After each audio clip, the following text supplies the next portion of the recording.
Conflictos armados, relaciones internacionales, soberanía, análisis coyuntural, táctica y estrategia militar, terrorismo. Sean todas y todos bienvenidos a su programa Lógica de Guerra, un espacio informativo y de difusión sobre los conflictos humanos a nivel de los estados donde involucran total o parcialmente sus fuerzas armadas o componentes irregulares. Todo ello considerando sus dimensiones diplomáticas, sociales, políticas, psicológicas y económicas. Asimismo, aporta una visión didáctica sobre las cuestiones prácticas de la política de defensa de los países, la planificación estratégica, así como los aspectos operativos de la guerra moderna y no convencional. En este sentido, nuestro video de hoy se titula La Revolución Sandinista, lucha, resistencia y victoria popular nicaragüense. La historia de Nicaragua desde su independencia, al igual que la de muchos países latinoamericanos, ha estado ligada estrechamente a la política exterior de los Estados Unidos. Ya desde los años 40 del siglo XIX, los norteamericanos obtenían beneficios de esta nación centroamericana por medio de sus viajes a través del río San Juan y el lago de Nicaragua, con el propósito de transportar cargas y pasajeros estadounidenses que se dirigían desde la costa atlántica hasta California en búsqueda de oro. Con la posterior intervención del filibustero William Walker a mitad del siglo XIX, se comprobaría igualmente el interés norteamericano sobre Nicaragua, ya que, por su privilegiada posición geográfica, brindaba la posibilidad de construir un canal interoceánico por su territorio. Nicaragua, al igual que la mayoría de los países centroamericanos, tuvo un desarrollo capitalista particularmente tardío, basado en la agroexportación, el cual centró su atención en la región occidental. Fue un capitalismo más avanzado en la esfera de la comercialización y el financiamiento que en el área de la producción, y la mayor parte de esta misma producción se mantuvo en manos de productores locales, pero subordinados al capital comercial y financiero y al procesamiento controlado por el capital extranjero y la gran burguesía local.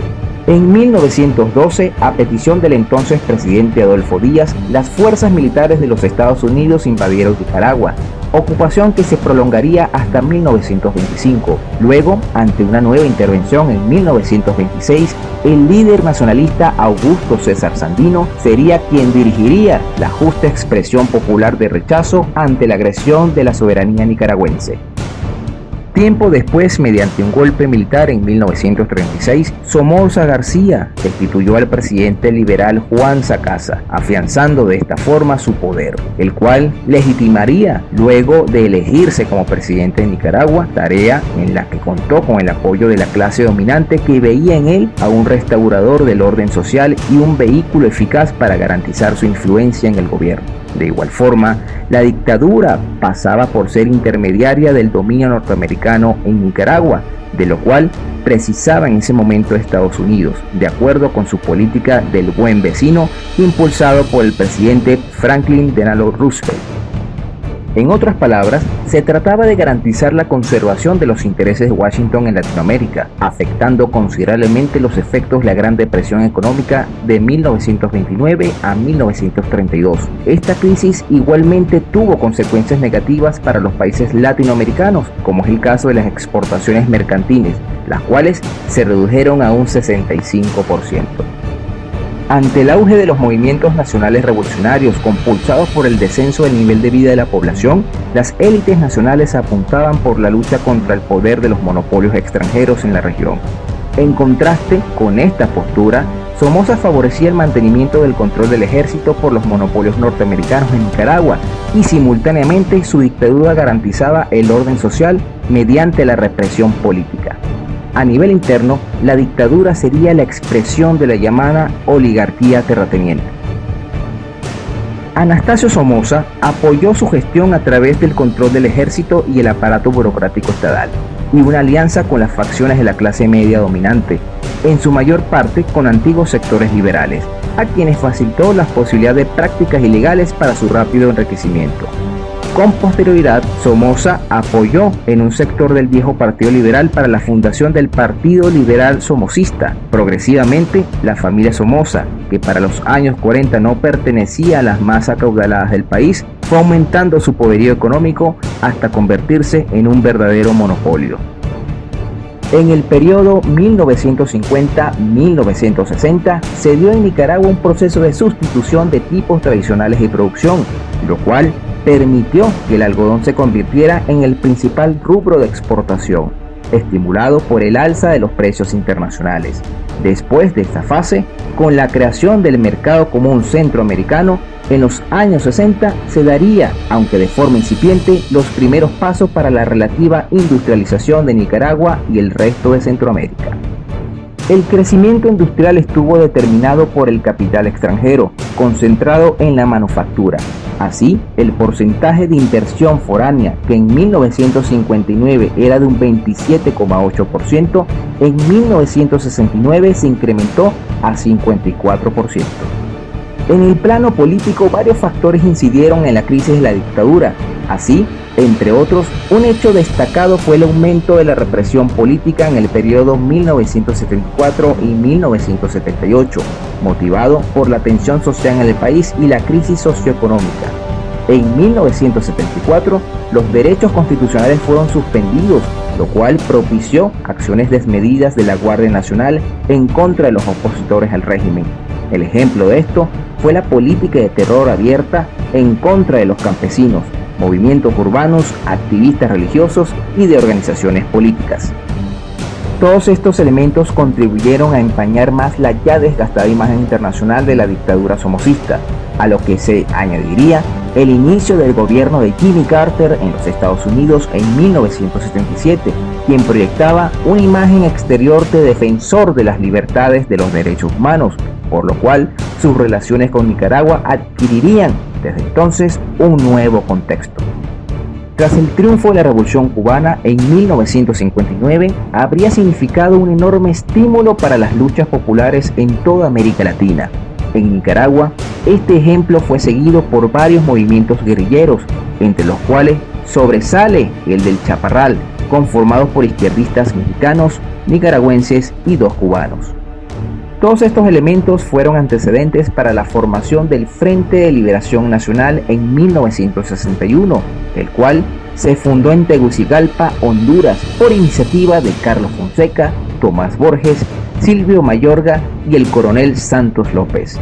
Posteriormente, en 1962, esta agrupación tomaría el nombre de Frente Sandinista de Liberación Nacional, reivindicando con ello las ideas antiimperialistas de Augusto César Sandino en búsqueda de la soberanía e independencia nacional. Más tarde, al frente se integraron jóvenes pertenecientes a la Juventud Patriótica, la Juventud Socialista, el Movimiento Nueva Nicaragua y la Juventud Revolucionaria Nicaragüense. En un mensaje del Frente Sandinista a los estudiantes revolucionarios emitido en abril de 1968, se expresaron en líneas generales algunos de los objetivos planteados por esta organización. Conviene subrayar que la Revolución Cubana, además de estimular al movimiento revolucionario latinoamericano, condujo a la modificación de la política exterior norteamericana a esta región, pues el triunfo en la isla representó un duro revés a sus intereses.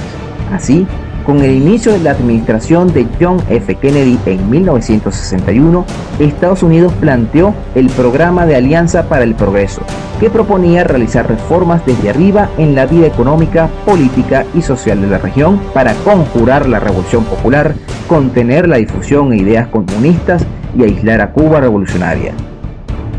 Fundado a inicios de la década de 1960 como una organización político-militar de izquierda, el FSLN fue uno de los muchos movimientos guerrilleros inspirados por la Revolución Cubana y que surgieron en el continente durante esa época.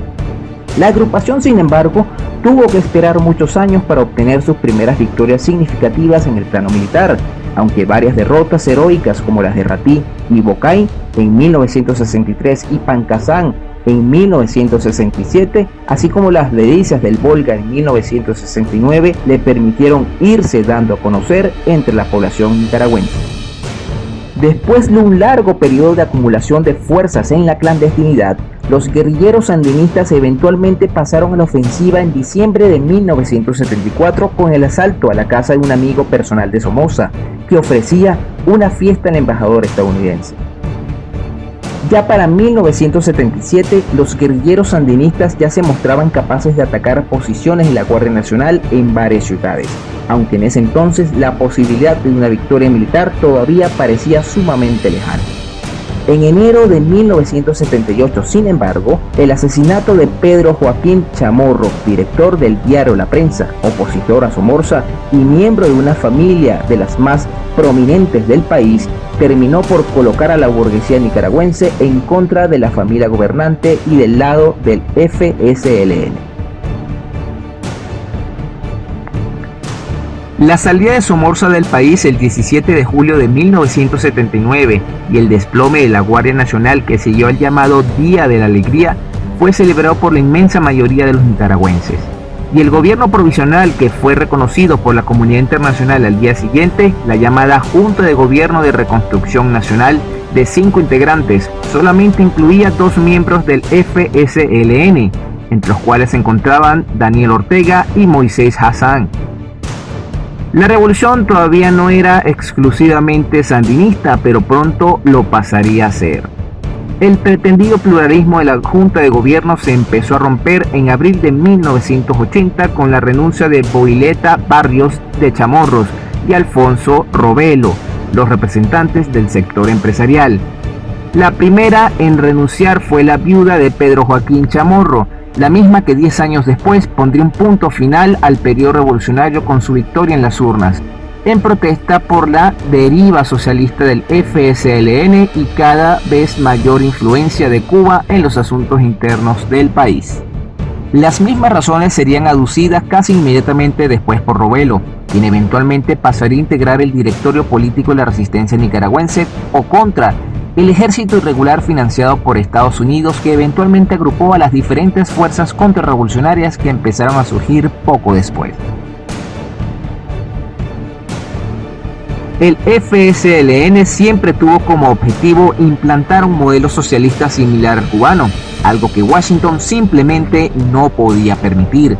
En cualquier caso, pronto una revolución que se había presentado al mundo con medidas como la Cruzada Nacional de Alfabetización en 1980 redujo el analfabetismo del 50% al 13% y una masificación de los servicios de salud que permitió la erradicación total de la polio 2 años después. Pasó a ser mejor conocida como los enfrentamientos entre contras y sandinistas.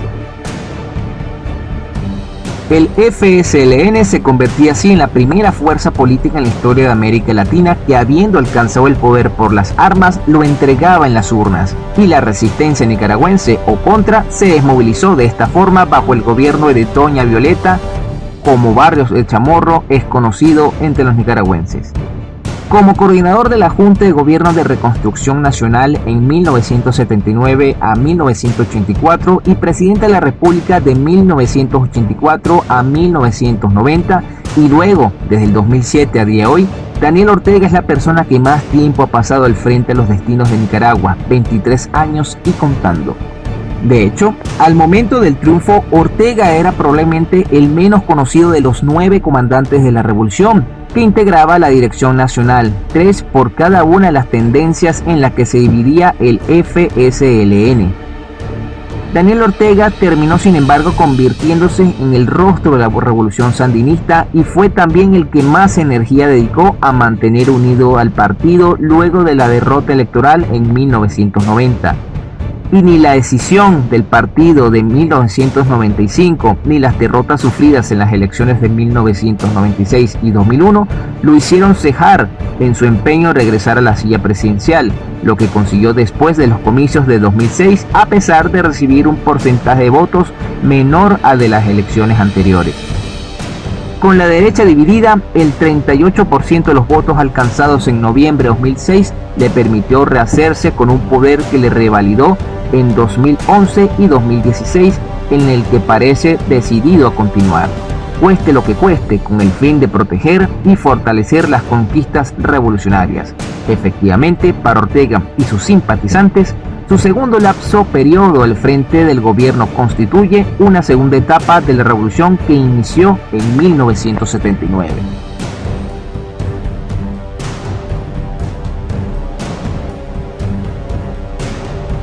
De esta forma concluye su programa Lógica de Guerra, Esperamos que el mismo haya sido de su agrado. Me despido, no sin antes recordarle a nuestra audiencia que esta iniciativa es gracias al Estado.net, hegemonía cultural para un nuevo imaginario colectivo. Pueden ubicarlos en las redes sociales Instagram, Facebook y Twitter.